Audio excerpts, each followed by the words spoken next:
Hello, everybody. My name is KGreen829, and welcome back to the AAC Wrap-Up Show. This is, for those of you who are new, because I know we had a lot of new people joining recently, this is a weekly show just going over everything that's going on in the AAC. And like I said, a lot of people joining this recently, so welcome to everyone. Especially welcome to the two new AAC members, Personnel Guy taking over Memphis, and Raj Maruti, I'm sorry if I pronounced that wrong, taking over UCF. So we got some really good games to get into this week. A lot of good, interesting games in the AAC. So let's start it off with the first game. The first game of the week. It was Friday game, only Friday game of the week, and it was SMU at Temple. SMU is a team that struggled to this point, 3-7, and they've really struggled to find their stride. But they've been able to start picking things up and have looked, better than they have at the beginning of the season recently. And Temple's a team that's just, they're 5-5 going into this game, and the story for them is just any given day, you can get, a Temple offense that is firing or a Temple offense that just goes completely numb and doesn't put up anything. Luckily for Temple fans, the offense was on fire this week. Temple takes the game 34-16 with they had a commanding 28-10 lead at the end of the first half, and then after both teams scored 6 in the second half, Temple, like I said, wins. Final score 34-16. Rising star quarterback Levon Levine, who has really been looking more and more impressive every week, had 515 yards and 3 touchdowns.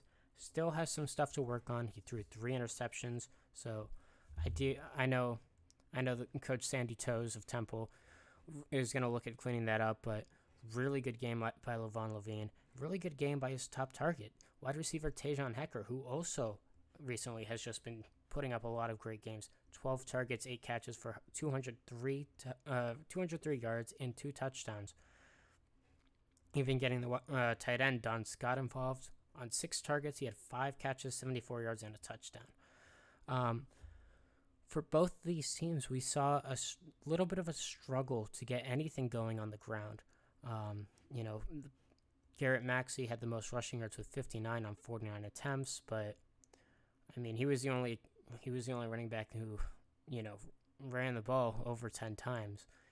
So I don't know if it was a game plan going into this, or if it was, as the game progressed, they realized that the running game wasn't working. But both teams decided, while they are air raid, they really moved away from the running game this week.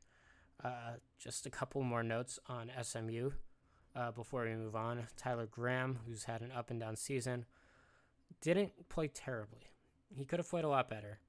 But Tyler Graham, he's, from what we've seen of him, this is pretty good for him. 20 completions on 43 attempts, 142 yards, 2 touchdowns. Well, that's not the greatest. The fact that he didn't throw any turnovers was really big. He's been a little bit of a turnover machine. He's been a little bit of an interception machine as of late. That's been one of the reasons that they've struggled. But yeah, decent game for Graham. Seeing a little bit of improvement from him, as the season's winding down. Like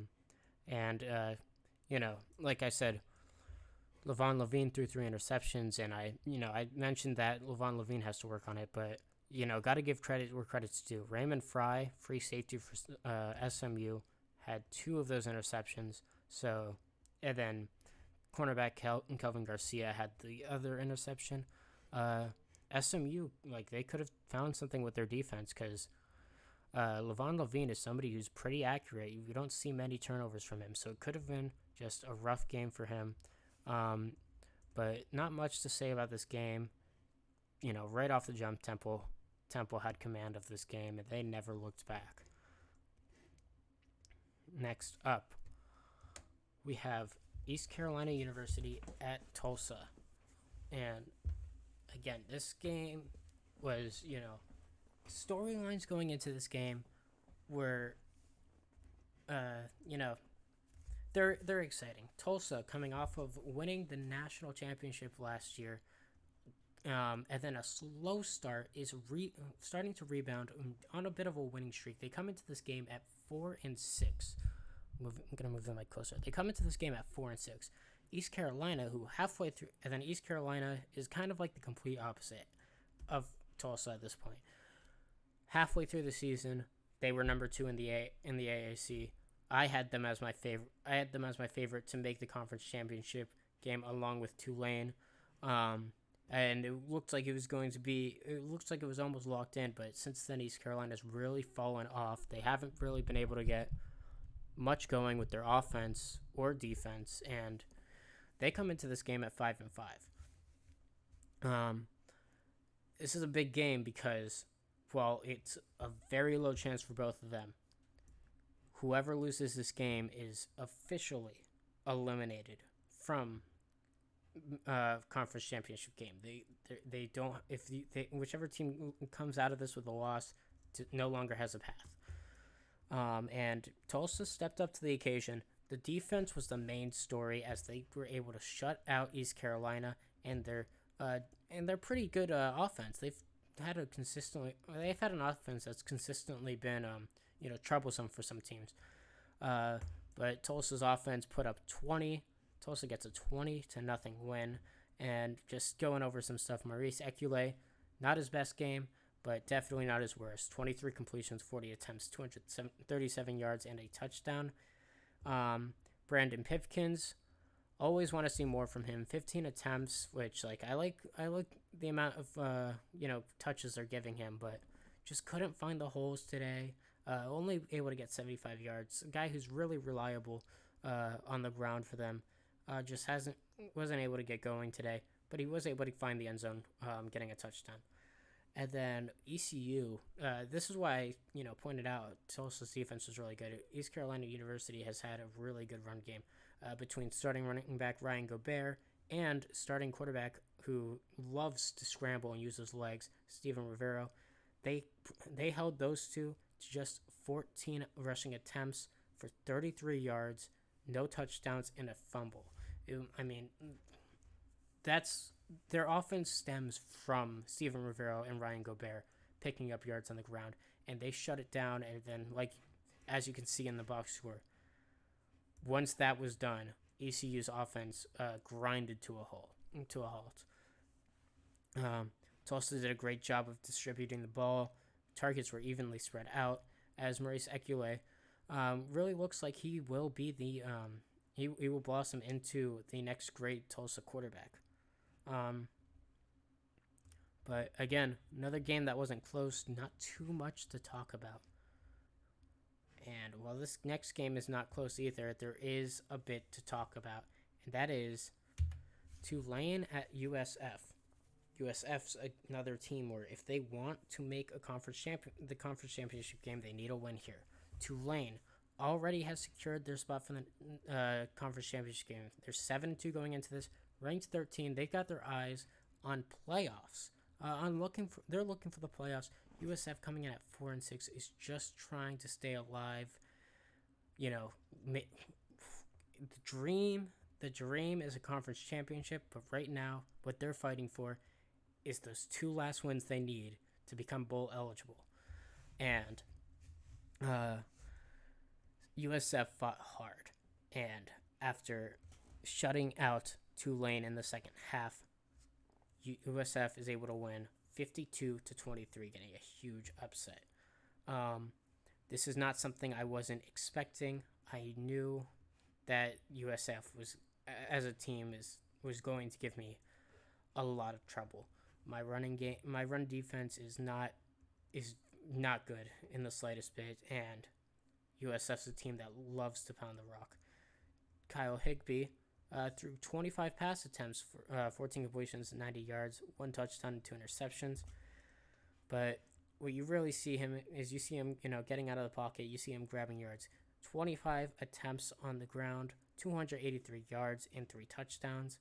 Then running back Joachim Statements, 18 attempts for 114 yards and a touchdown.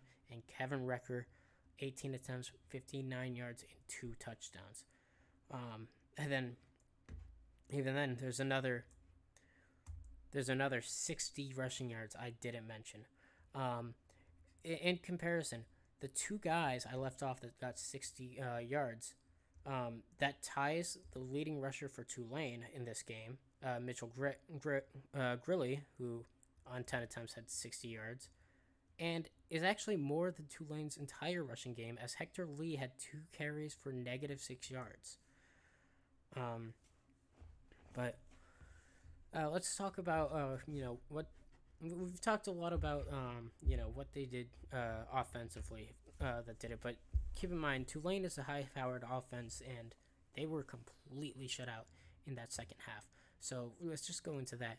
Bronson Morrill and Fernando Thomas have been great all season, and they hooked up a lot this week. 21 completions, 42 attempts for 371 yards for Morrill, 3 touchdowns, but threw 3 interceptions and was sacked 3 times. USF exploited the weakness of the offensive line not being great at protecting the quarterback.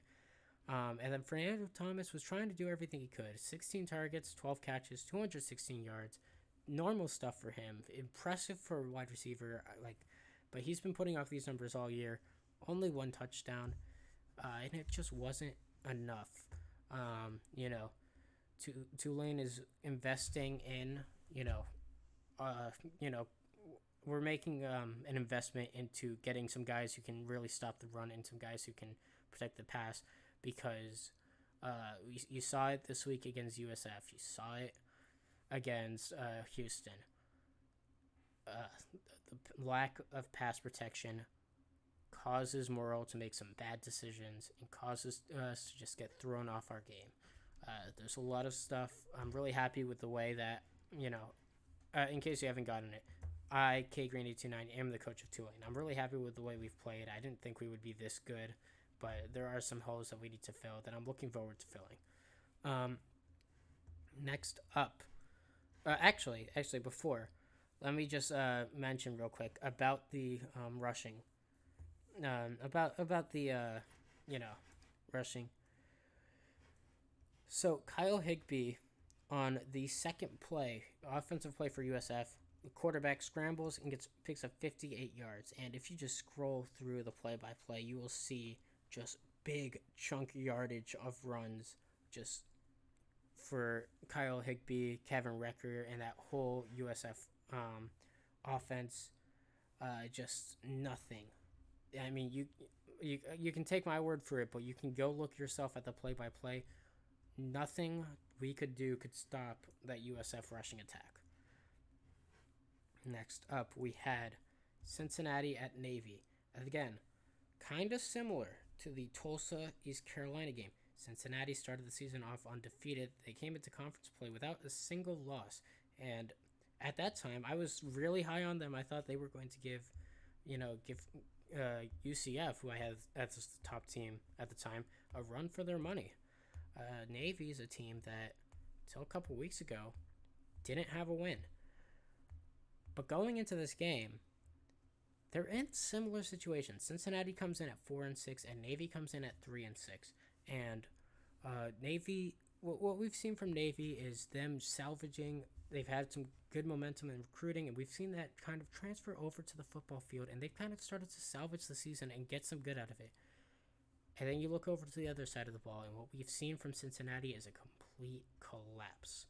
I mean, at times, it seems like the guys on that field don't even know how to play football. It was just everything came crashing down as soon as it got into conference play. It's been a very, very disappointing and very unusual fall for Cincinnati. But getting into this, Cincinnati's you want to look and you try to look. Navy won 29-20, so it was still a close game. You try and look where you can place the blame on Cincinnati.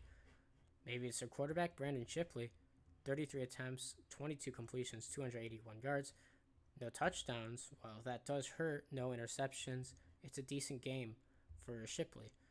On the ground, I think this is where they really did it. He was great at the beginning of the season. Running backs are Anthony Dudley, 16 attempts, 62 yards. While he did find the end zone twice, He was very dominant to start the season, and we just haven't seen that level of production since Cincinnati has started to fall off. But that's enough talking about Cincinnati. We got to give real props to Navy for being able to turn their season around. Benny Ramirez, he flipped a switch and he became the quarterback that Navy needed him to be this entire season.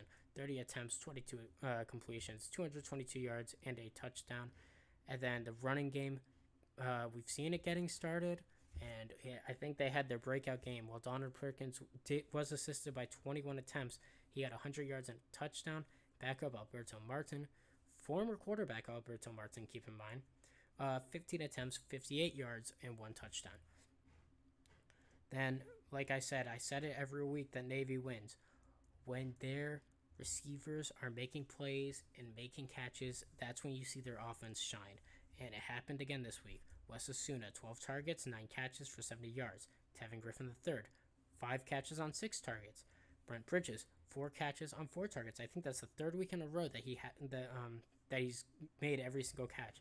Alberto Martin, the former quarterback, 3 targets, he made 2 catches, and he got 47 yards on those. Just a great game by Navy. Navy's defense played well. They kind of just eliminated, nothing too special from Cincinnati's offense. And that's a big props to Navy for eliminating Sir Anthony Dudley. But like I said, a huge win for Navy. And really turning their season around. And we'll talk about that a little bit more later. But next up, we have the out-of-conference matchup from this week, and that's BYU at Houston. Houston was another team that, start of the season was looking pretty good, but kind of fell. They're now 4-6 going up. They're at home, but it's against 6-3 BYU. They've landed. This is a team that's got a lot of hope, not just for this year, but for the future. They got the huge commitment in Dick Richards. That's their quarterback of the future. So a lot going right for them. But Houston wins this game 23-14. Was able to shut them out in all but the last quarter where they allowed 14 points. And I keep saying it, rising star. He's going to make an NFL team really happy. And once the draft comes, he's going to make one NFL team and some guys on that team and some fans really happy. Former quarterback turned running back Devontae Doyle has another great game. 32 attempts, 204 rushing yards, and a touchdown. Then Moses Walker also doing a lot on the ground. 16 attempts, 110 yards. So half the attempts, about half the yards. Just a great rushing attack by Houston this game. Trevor Cawthorn didn't do much in the air, but they don't need him to. That's not the focus of their offense. Chris Rosales is playing his last couple games before the new quarterback steps on campus, being Dick Richards, which is, I know Coach Kirby has a lot of hope for Dick Richards and is working to try and secure him some wide receivers. But, this is just, you can look through it. This was just a great game of football. It's just across the board. Two teams that really evenly matched. Houston, I said it before, they come around and they show up in these big games. They showed up to beat who at the time was number 6 TAMU. Showed up, beat me. Tulane, top of the conference when I'm at the heights of my playoff aspirations. And here, BYU 6-3, really looking to gain some more momentum, trying, climb some more rankings before the season finishes, comes away with a big win here, a statement win for the future of their program. So great win for Houston. And now we get to the last game, and it is, we didn't get to see Memphis play, which was upsetting, because didn't get to see personnel guy coach his first game, but we did get to see this. Coach Raj Marathi coaching his first game, and it's a nice little storyline matchup. UCF, they're on their way out of the division. They're moving on to the Big 12. UTEP is coming in, and UTEP, now their first opportunity, UCF 6-4. They're second, and they're looking like they're going to be the other team to make the conference championship game, and they're going to play Tulane there. UTEP looking to make a statement to the AAC, and that's exactly what they do. They put the AAC on watch. 48 points for UTEP, holding UCF to 10. UCF's a team that's known for their offense, but I mean, sometimes when you look at the box score, and sometimes when you were watching the game, it was hard to believe that there was even a defense out there to try and stop UTEP, because they were just rolling. It was a huge statement to make against one of the top AAC teams, a team that's coming in next year. It's a huge win for them. You get into stats, and UCF didn't do anything wrong, is the thing. Jonathan Levine, at least offensively, 52 attempts, 26 completions, 235 yards, a touchdown, and interception. What they did do, what I would want to see more out of them is some more commitment to the rushing game, to the running game, the ground game. Stephen Herder has been a huge workhorse for them all season. He's put up great numbers, and they kind of seem to go away from him, only giving him 13 carries, and he didn't make the most of those carries, only getting 34 yards, and that's one of your top players. You got to get him the ball. But you want to talk about rushing, you got to talk about UTEP. They had a tandem, Reggie Beaven and Jeremiah Donaldson, the quarterback. Quarterback Jeremiah Donaldson scrambled 16 times and picked up 218 yards and a touchdown. And running back Reggie Beaven, 25 rushes, 225 yards, and 2 touchdowns. That running game was the difference maker in this game. And Jeremiah Dotson, only 17 completions on 38 attempts, only 173 yards. He threw an interception, but he doesn't need to put up these flashy yards. He had 3 touchdowns. That's 4 total touchdowns for Jeremiah Donaldson. It's a great game for him. And, I mean, he found 4 different wide receivers. He found 3 different wide receivers for, his passing touchdowns. He spread the ball out really evenly. So, yeah, huge win for UTEP, like I was saying. But I'll have more storyline. Actually, never mind. I forgot to include this game in the slideshow. But we did see Memphis and personnel guy playing. I had to lower my script, and I didn't see it.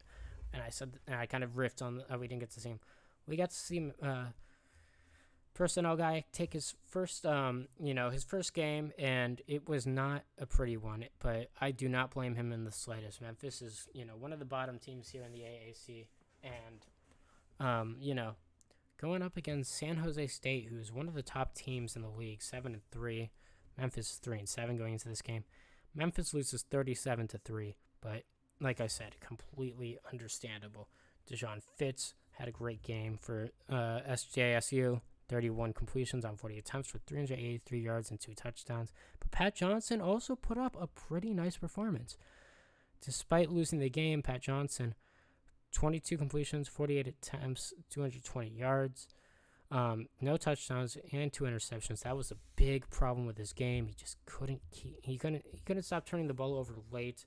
I mean, it was 10-3 in the third quarter, but he kept throwing turnovers, and SJSU was able to run away with this. Tyler Smith and Corey Stevens on the ground for Memphis looked pretty promising. 18 attempts for 79 yards for Smith, 10 attempts for 58 yards for Stevens. Sorry about that. But you just look at the stats, and they were no match to the pair of big time players in the passing game for SJSU. Brandon Delmacchio, 16 targets, 12 catches for 172 yards and 2 touchdowns, and running back Brian DeFratis, 6 targets, 6 catches, 104 yards. Just great game by San Jose State. Memphis, has to go up against a very tough opponent. Do not fault them for losing at all. But here we go. We get to the AAC rankings, and like I say every week, these are my rankings. These are nothing official. These are just how I see. Like, I take everything into account, but teams. It's not purely based on records. It's just I look at the teams. I look at how they perform this season. I and I'm ranking them. Tulane stays at first despite a loss to USF. They've shown so many good things throughout the season that they still stay there number one. But Temple's right there with them. Temple's, I think, like 1-2 steps behind that Tulane. They're knocking on the door to be to being that top team in the AAC. With a win next week and maybe if a Tulane loss, then they got week 13. They got a week 13 game. I'll get to that later. They got a week 13 game. Sorry, not week 13. They got a week 14 game against Air Force. Maybe a Tulane loss or two, and we see Temple take that top spot. We got USF then after their very impressive win over Tulane. They're right behind Temple. So, I can see them being switched. Tulsa really moves up. They jump UCF. They beat UCF before, and they finally are able to. I think they've jumped them for a while, but up to number 4. And this is huge for a team that spent the first half of the season down at number 10. Then you have UCF at 5. Navy, who spent most of the season dead last, is now up to 6.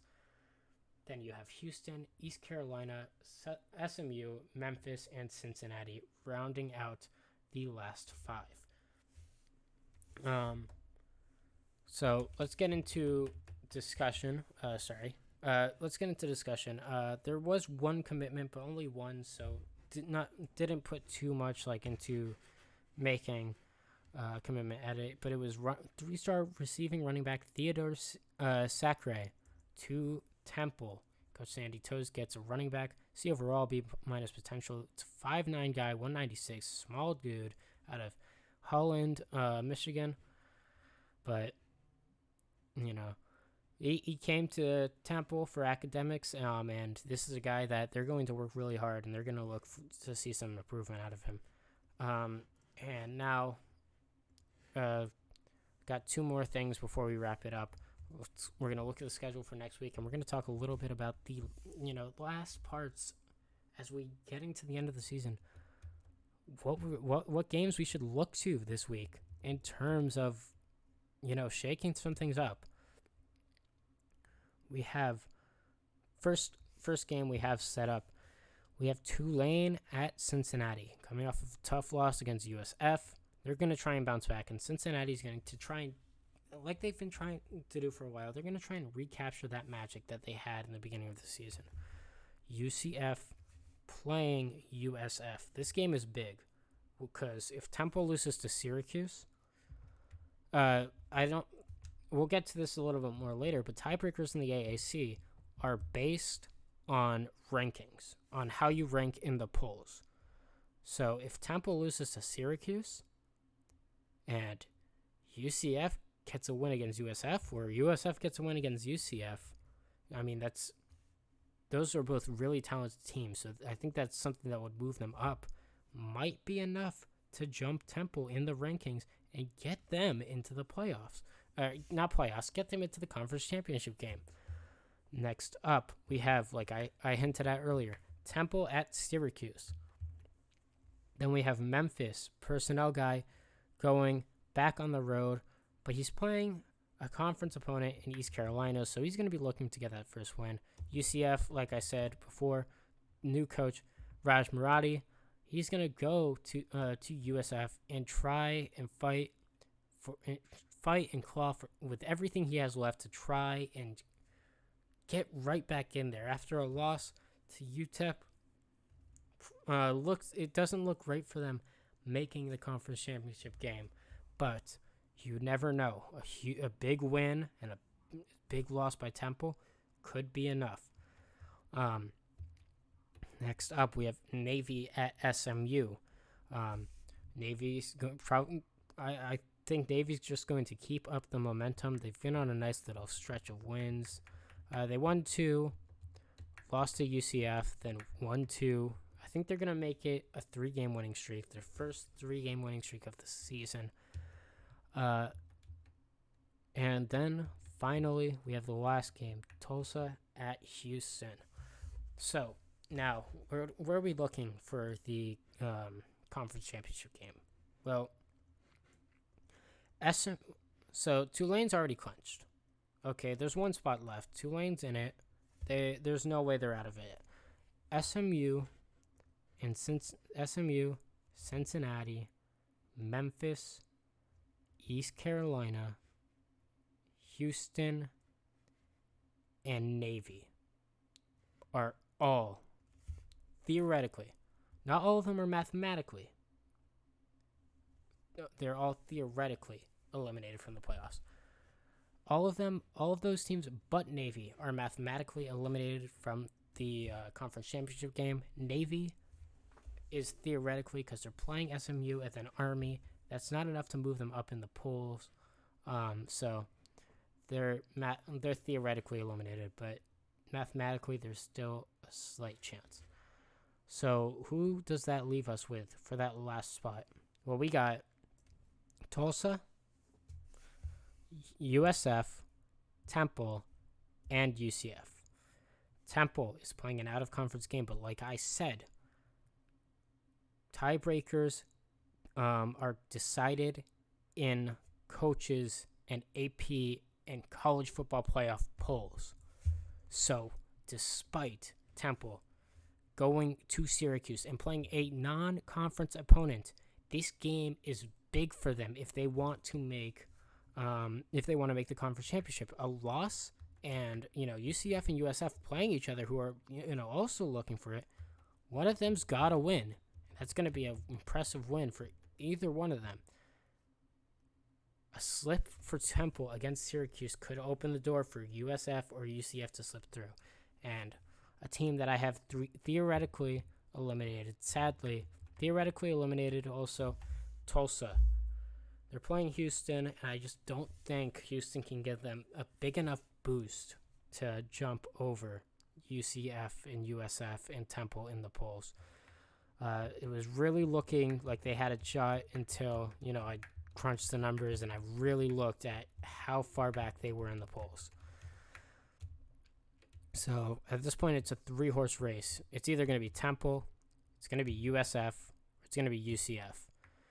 And like I said, UCF and USF are playing each other. That game is going to be a game to watch, because if Temple loses to Syracuse, earlier in the week, that game could be for a spot in the conference championship game. This is the last full week of college football. After that, we have week 14, where the AAC only plays in 2 games. We got the Army-Navy game, and we got Tulane and Air Force. So this is pretty much the end of the season.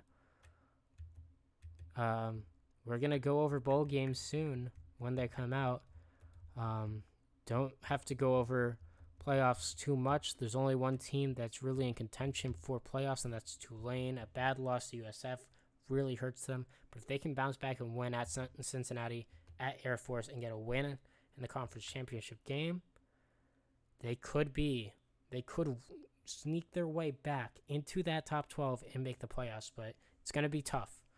That's all I have for this week. Thank you so much for watching.